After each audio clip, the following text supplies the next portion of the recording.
ರಾಯಚೂರಿನ ಕತೆ ಆದ್ರೆ ಬೆಳಗಾವಿಯಲ್ಲಿ ಮತ್ತೊಂದು ರೀತಿಯಾದಂತ ಕತೆ. ಬೆಳಗಾವಿಯಲ್ಲಿ ಖಾಸಗಿ ಆಸ್ಪತ್ರೆಗಳ ಧನದಾಹ, ಪ್ರಾಣ ಹೋಗ್ತಿದ್ರು ಕೂಡ ಚಿಕಿತ್ಸೆಯನ್ನ ಕೊಡಲ್ಲ ಅಂತಾರಂತೆ. ರೋಗಿಗೆ ಡ್ರಿಪ್ಸ್ ಹಾಕಿ ಹೊರಗೆ ಕಳುಹಿಸ್ತಾ ಇದ್ದಾರಂತೆ. ಯಾವ ಆಸ್ಪತ್ರೆ ಗೊತ್ತಾ? ಅದನ್ನು ಕೂಡ ಹೇಳ್ತೀವಿ. ಪ್ರತಿಷ್ಠಿತ ಆಸ್ಪತ್ರೆ ಅದು. ಬೆಳಗಾವಿಯಲ್ಲಿರುವಂತ ಪ್ರತಿಷ್ಠಿತ ಆಸ್ಪತ್ರೆಗಳಲ್ಲಿ ಅದು ಕೂಡ ಒಂದು. ದುಡ್ಡನ್ನ ಕೊಡ್ಲಿಲ್ಲ, ದುಡ್ಡನ್ನ ಕಟ್ಟಲಿಲ್ಲ ಅನ್ನುವ ಕಾರಣಕ್ಕೆ ಡ್ರಿಪ್ಸ್ ಅನ್ನ ಹಾಕಿ ಹಂಗೆ ಕಳಿಸಿದ್ದಾರೆ. ಬೆಳಗಾವಿಯ KLE ಆಸ್ಪತ್ರೆ ವಿರುದ್ಧ ಆರೋಪ ಕೇಳಿ ಬಂದಿರುವಂತದ್ದು.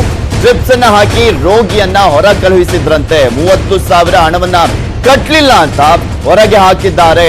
ಇದು ಬೆಳಗಾವಿಯಲ್ಲಿ ನಡೆದಿರುವಂತಹ ಒಂದು ಘಟನೆ. ಚಿಕ್ಕೋಡಿಯ ನಿಡಸೊಸಿ ನಿವಾಸಿ ವಿಷವನ್ನ ಕುಡಿದಿದ್ರು. ಗುರುವ ದುರದುಂಟಿ ಎಂಬಾತ ಆತ್ಮಹತ್ಯೆಗೆ ಯತ್ನವನ್ನ ಮಾಡಿದ್ರು. ಬಿಮ್ಸ್ ನಲ್ಲಿ ಬೆಡ್ ಇಲ್ಲ ಅಂತ KLE ಆಸ್ಪತ್ರೆ ಅವರನ್ನ ಕಳಿಸಲಾಗಿದೆ. ಅದು ಕೂಡ ಒನ್ ಆಫ್ ದಿ ಕೋವಿಡ್ ಆಸ್ಪತ್ರೆ ಮತ್ತು ಒಂದ್ ಕಡೆ ನಾನ್ ಕೋವಿಡ್ ಬೆಡ್ಗಳು ಕೂಡ ಅಲ್ಲಿ ಇರುವಂತದ್ದು. ಆ ಆಸ್ಪತ್ರೆಗೆ ಕಳಿಸಿದ್ದಾರೆ. 30,000 ಹಣ ಕಟ್ಟಿಲ್ಲ ಅಂತ ಅಮಾನವೀಯವಾಗಿ ನೆಡ್ಕೊಂಡಿದ್ದಾರೆ ಅನ್ನುವ ಆರೋಪ ಕೇಳಿ ಬಂದಿದೆ. ಆ ಆಸ್ಪತ್ರೆ ವಿರುದ್ಧ ಅಸ್ವಸ್ಥನನ್ನ ಫುಟ್ಪಾತ್ ನಲ್ಲೇ ಮಲಗಿಸಿದ್ದಾರೆ ಕುಟುಂಬದವರು. ಏನ್ ಮಾಡ್ತಾರೆ ಪಾಪ, ಏನು ಮಾಡ್ಲಿಕ್ಕೆ ದಾರಿ ಕಾಣಿಸಿಲ್ಲ ಅವ್ರಿಗೆ. ಫುಟ್ಪಾತ್ ನಲ್ಲೇ ಮಲಗಿಸಿ ಅಲ್ಲೇ ಆ ಡ್ರಿಪ್ಸ್ ಅನ್ನ ಇಟ್ಕೊಂಡಿದ್ರು. ಅವ್ರ ಕೈಯಲ್ಲಿ ಬಾಟಲ್ ಹಿಡಿದು ನಿಂತಿದ್ರು ಕುಟುಂಬಸ್ಥರು. ಆ ಡ್ರಿಪ್ಸ್ ಬಾಟಲ್ ಅನ್ನ ಇಟ್ಕೊಂಡು ನಿಂತ್ಕೊಂಡಿದ್ರು. ನಿಮ್ಗೂ ಕೂಡ ತೋರಿಸ್ತಾ ಇದ್ವಿ ಆ ದೃಶ್ಯಾವಳಿಗಳಲ್ಲಿ ಯಾವ ರೀತಿಯಾಗಿ ಮಾನವೀಯತೆ ಇಲ್ಲದೆ ನೆಡ್ಕೊಂಡಿದ್ದಾರೆ ಆಸ್ಪತ್ರೆಯವರು ಅಂತ. ಈ ಕುರಿತಂತೆ ಹೆಚ್ಚಿನ ಡೀಟೇಲ್ಸ್ ಅನ್ನ ನೀಡ್ತಾರೆ ನಮ್ಮ ಬೆಳಗಾವಿಯ ಪ್ರತಿನಿಧಿ ಚಂದ್ರಕಾಂತ್ ಸುಗಂಧಿ ದೂರವಾಣಿ ಸಂಪರ್ಕದಲ್ಲಿದ್ದಾರೆ. ಚಂದ್ರಕಾಂತ್, ಏನಾಗಿದ್ದು? ಆ KLE ಆಸ್ಪತ್ರೆ ವಿರುದ್ಧ ಒಂದು ಬಹುದೊಡ್ಡ ಆರೋಪ ಕೇಳಿ ಬರ್ತಾ ಇದೆ.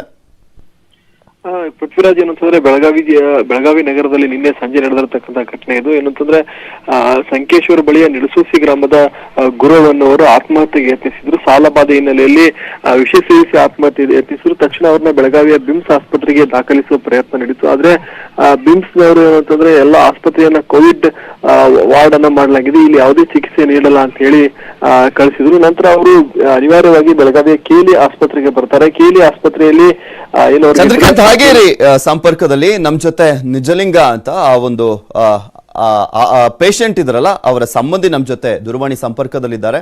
ನಮಸ್ಕಾರ ನಿಜಲಿಂಗ ಅವರೇ. ಹಾ ನಮಸ್ತೆ ಸರ್. ಸರ್, ಏನಾಗಿದ್ದಲ್ಲಿ? ಸರ್, ಇಲ್ಲಿ ಅವರು ಮೊದಲು ತಗೊಂಡಿದ್ರು. ಇಲ್ಲಿ ಸರ್ಕಾರಿ ಹಾಸ್ಪಿಟಲ್ ಸಂಕೇಶ್ವರದಲ್ಲಿ ಅಡ್ಮಿಟ್ ಮಾಡಿದ್ವಿ ನಾವು. ಆ ನಂತರ ಬಿಮ್ಸ್ ಆಸ್ಪತ್ರೆಗೆ ಬರೆದು ಕೊಟ್ಟಾರೆ. ಓಕೆ. ಅಲ್ಲೆಲ್ಲ ಕೋವಿಡ್ ಸೆಂಟರ್ ಮಾಡಿದ್ರಿಂದ ಪೇಷಂಟ್ ಹಿಡಿದಿಲ್ಲ ಸರ್.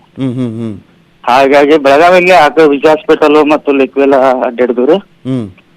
ಎಲ್ಲೂ ಬೆಡ್ ಖಾಲಿಲ್ಲ ಅಂತ, ICU ಬೆಡ್ ಇಲ್ಲಿ ಖಾಲಿಲ್ಲ ಅಂತ KLEಗೆ ಮಾಡಿಕೊಟ್ರಿ. ಅಲ್ಲಿ ದುಡ್ಡು ಜಾಸ್ತಿ ಏನಂತ ಮತ್ತೆ ಸರ್ ಇಲ್ಲಿ ವಾಪಸ್ ತಿರ್ಗಾ ಇಲ್ಲಿ ನಾವು ಖಾಸಗಿ ಹಾಸ್ಪಿಟಲ್ ಕರ್ಕೊಂಡ್ ಬಂದ್ರಿ. ಈಗ ಹೇಗಿದ್ದಾರೆ? ಈಗ ಆಸ್ಪತ್ರೆಯಲ್ಲಿ ಜರ ಹುಷಾರಾಗಿದ್ದಾರೆ ಸರ್, ಏನ್ ಪ್ರಾಬ್ಲಮ್ ಇಲ್ಲ. ಅಲ್ಲ, KLE ಆಸ್ಪತ್ರೆಯಲ್ಲಿ ಏನಂದ್ರು? ಅವರು 30,000 ರೂಪಾಯಿ ಡಿಪಾಸಿಟ್ ಮಾಡ್ಬೇಕು, ಮತ್ತೆ ದಿವಸಕ್ಕ 25,000 ರೂಪಾಯಿ ಆಗುತ್ತೆ ಅನ್ನಕತ್ರಿ ಬಿಲ್ ರೀ. ಅದಕ್ಕೆ ನಾವು ಸಮಸ್ಯೆ ಎಲ್ಲ ಮಾಡಿ ನಾವು ಪಾಪಿ ಕೂಲಿಗೆ ಹೊಡ್ಕೊಂಡು ಮಾಡೋರು. ಅಲ್ಲ, ಅವಾಗ್ಲೇ ಹೊರಗೆ ಕಳ್ಸಿಬಿಟ್ರ ನಿಮ್ಮನ್ನ? ಕೊಡಲ್ಲ ಅಂತ ಟ್ರೀಟ್ಮೆಂಟ್ ಅಮೌಂಟ್ ತುಂಬ್ರಿ, ಟ್ರೀಟ್ಮೆಂಟ್ ಚಾಲು ಮಾಡ್ತೇವೆ ಅಂದ್ರ ಅವ್ರ. ಅಮೌಂಟ್ ಕಟ್ಬೇಕು, ದುಡ್ಡು ಕಟ್ರಿ. ಈಗ ಆಮೇಲೆ ಸ್ಕ್ಯಾನಿಂಗ್ ಮಾಡಿಸಿ 3,000 ರೂಪಾಯಿ ತುಂಬಿ ಸ್ಕ್ಯಾನಿಂಗ್ ಮಾಡ್ತೀವಿ. ಆ ನಂತರ ಟ್ರೀಟ್ಮೆಂಟ್ ಚಾಲು ಮಾಡ್ತೀವಿ. ಅಂದ್ರೆ ಅಷ್ಟೊಂದು ದುಡ್ಡು ನಾವು ಓದಿರ್ಲಿಲ್ಲ ಸರ್. ಈಗ ಇದರಲ್ಲಿ ಹೋಗಿದ್ವಿ ನಾವು. ಓಕೆ, ಹೀಗಾಗಿ ಸಮಸ್ಯೆ.